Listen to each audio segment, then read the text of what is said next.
Hello friends, स्वागत है आपका हमारे YouTube channel apex GS express में।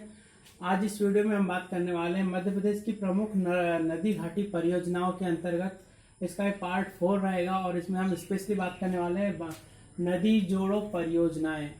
तो सबसे पहले बात करते हैं नदी जोड़ो परियोजनाएं आखिर होती क्या है।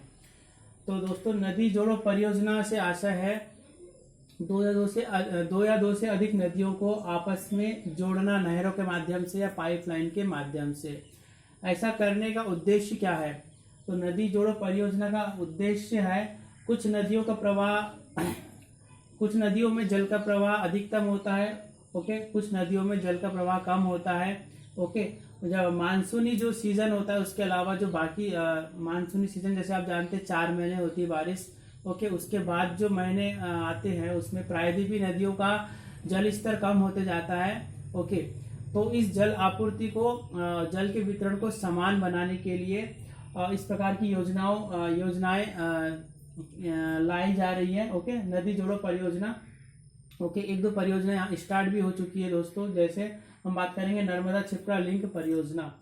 तो जल के समान वितरण के लिए, ताकि जो जल की आवश्यकता है, जैसे पेयजल हो गया, सिंचाई करना इत्यादि आवश्यकताओं की पूर्ति की जा सके, ओके। तो सबसे पहले हम मध्य प्रदेश की बात करेंगे। मध्य प्रदेश में नर्मदा क्षिप्रा लिंक परियोजना, इस योजना का क्रियान्वयन चालू हो गया। ये 2012 से प्रारंभ हो चुकी है दोस्तों। उसके बाद हम बात करेंगे केन बेतवा लिंक परियोजना और पार्वती कालीसिंध चंबल लिंक परियोजना। तो नदी जोड़ो परियोजना की यदि बात की जाए तो इसका सबसे पहला कॉन्सेप्ट आया था नदी जोड़ो परियोजना, ओके। इसका सबसे पहले कॉन्सेप्ट आया था 1858 में। एक ब्रिटिश इंजीनियर थे जिनका नाम था सर आर्थर थॉमस, इनके द्वारा कॉन्सेप्ट लाया गया था, ओके।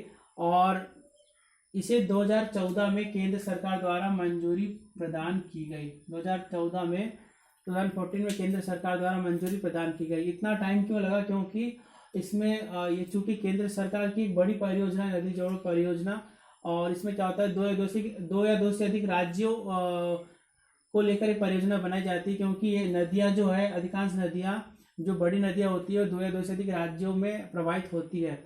तो राज्यों के बीच सामंजस्य का अभाव होता है, कभी कभी केंद्र और राज्य के बीच सामंजस्य का अभाव होता है, ओके। कभी पर्यावरण से मंजूरी नहीं मिलना इत्यादि, इसमें बहुत सारे फैक्टर शामिल होते हैं।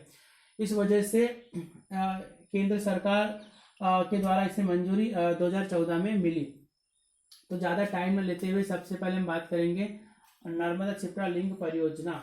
इस परियोजना की शुरुआत की गई 19 नवंबर 2012 को, ओके, 19 नवंबर 2012 को।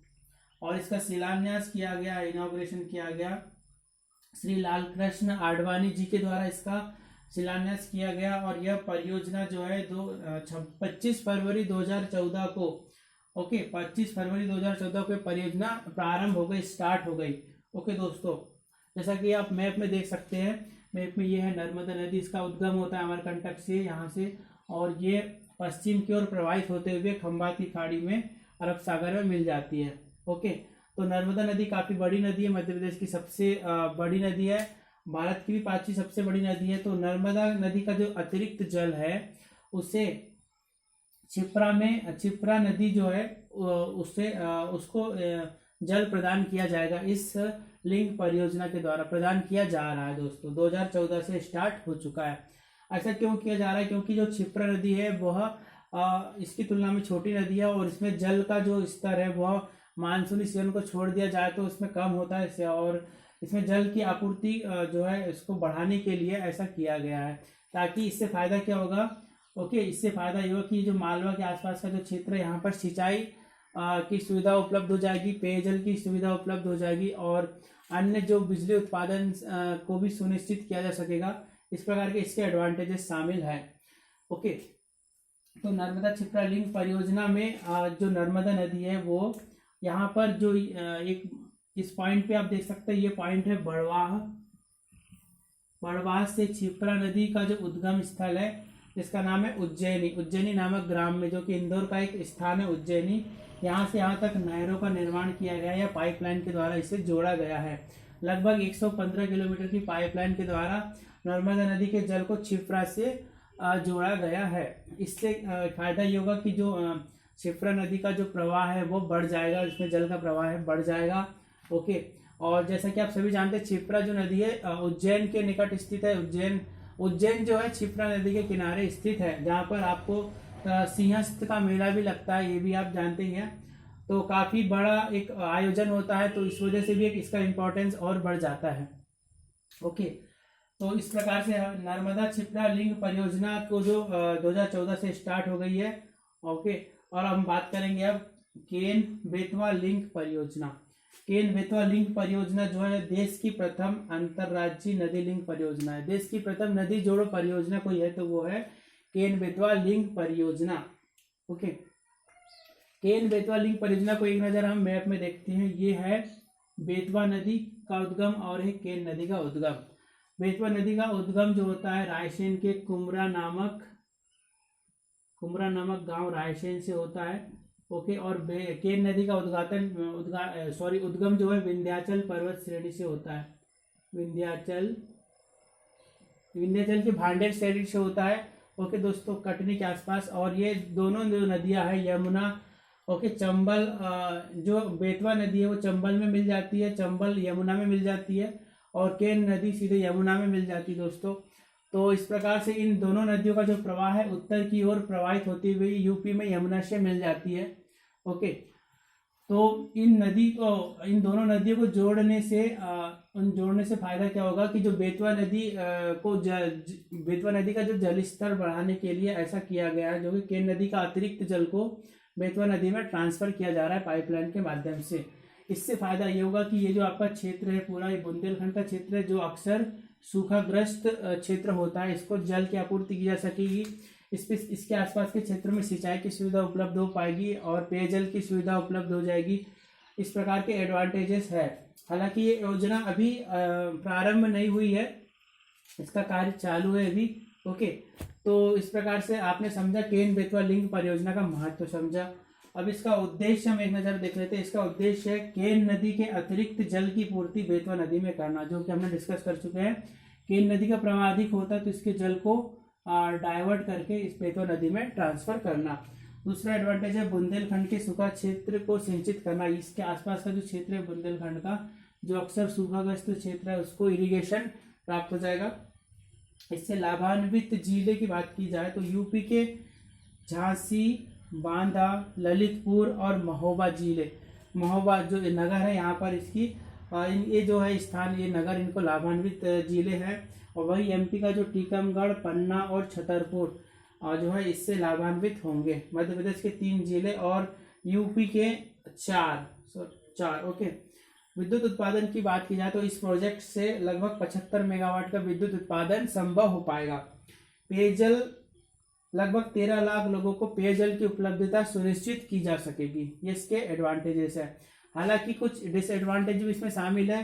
क्यों? क्योंकि जो केन बेतवा लिंक परियोजना है, जो केन नदी है पन्ना टाइगर रिजर्व से होकर इसमें गुजरती है, तो इसका एक काफी बड़ा क्षेत्र जो है पन्ना राष्ट्रीय उद्यान के अंतर्गत आता है। तो वहाँ की जो भी पर्यावरणीय स्थिति है, जो भी क्लाइमेट जो है, वहाँ के जो जीव जंतु है उन पर असर इसका अवश्य पड़ेगा। ओके, तो आपसे पूछा भी जाता है एग्जाम में कि केन नदी कौन से राष्ट्रीय उद्यान से होकर गुजरती है, तो केन नदी जो है पन्ना टाइगर रिजर्व से होकर गुजरती है। तो इस प्रकार हमने देखा केन बेतवा लिंक प्रोजेक्ट जो है भारत का प्रथम अंतरराज्यीय नदी लिंक प्रोजेक्ट है। ओके, जो कि नदी जोड़ो परियोजना के अंतर्गत ये सबसे पहला प्रोजेक्ट है। ओके, तो इस प्रकार से हमने नर्मदा क्षिप्रा लिंक परियोजना को डिस्कस किया और केन बेतवा लिंक परियोजना को डिस्कस किया। अब हम बात करेंगे Parvati Kali Sindh Chambal link project. Okay, तो ये जो प्रोजेक्ट है एमपी और राजस्थान की संयुक्त परियोजना है। ओके, एमपी में जो पार्वती नदी है, ओके, सीहोर के आसपास इसका जो उद्गम स्थल है, यहाँ से राजस्थान में प्रवेश करती है। ओके, पार्वती और काली सिंध दोनों चंबल की सहायक नदियां हैं, और ये चंबल आप जानते हैं यहाँ से निकलती है, राजस्थान में प्रवेश करती है। तो इसका उद्देश्य क्या है, इसका एडवांटेज क्या होगा? राजस्थान जो कि यहाँ का जो सूखाग्रस्त क्षेत्र है और उसको सिंचाई की सुविधा उपलब्ध हो जाएगी। ओके, राजस्थान की जो जिले हैं जिनमें जयपुर, अलवर, भरतपुर, सवाई माधोपुर, झालावाड़, कोटा, बूंदी इत्यादि जिलों को सिंचाई की सुविधा उपलब्ध हो जाएगी। ओके, इसके अलावा 2 लाख हेक्टेयर भूमि पर सिंचाई की सुविधा यहाँ पर उपलब्ध हो जाएगी इस प्रोजेक्ट से। राजस्थान के 2 लाख हेक्टेयर से अधिक भूमि को सिंचाई की सुविधा उपलब्ध हो जाएगी। ओके, और राजस्थान की लगभग 40% आबादी को पेयजल की उपलब्धता इसमें सुनिश्चित हो जाएगी। तो इस प्रकार नदी जोड़ो परियोजना हालांकि एक बड़ा टॉपिक है, ऑल इंडिया जीके के पॉइंट ऑफ व्यू से भी काफ़ी काफ़ी और इसमें पॉइंट है। अन्य नदियों पर भी ये नदी जोड़ो परियोजना चलाई जा रही है। साउथ की आप नदियां ले लीजिए, ओके, गोदावरी, कावेरी इत्यादि नदियों पर भी, लेकिन यहाँ हम एमपी जीके के पॉइंट ऑफ व्यू से बात कर रहे हैं। तो इस प्रकार से इस वीडियो में हमने जो नर्मदा क्षिप्रा लिंक परियोजना, केन बेतवा लिंक परियोजना और पार्वती काली सिंध चंबल लिंक परियोजना, इनको डिस्कस किया। आपके एग्जामिनेशन पॉइंट ऑफ व्यू से ये तीनों पॉइंट इंपॉर्टेंट है। उम्मीद करते हैं वीडियो आपको पसंद आया होगा। इसके बाद हम बात करेंगे मध्य प्रदेश की जो अन्य नदियों पर स्थित कुछ परियोजनाओं के बारे में। वीडियो आपको पसंद आए तो वीडियो को लाइक करना न भूलें दोस्तों, शेयर करें ज़्यादा से ज़्यादा और चैनल को सब्सक्राइब करना न भूलें, ताकि हमें भी मोटिवेशन मिलता रहे और भी हम आपके लिए और अच्छे से अच्छे वीडियोस लेकर आने का प्रयास करते रहेंगे। इस वीडियो को देखने के लिए आपका धन्यवाद। जय हिंद।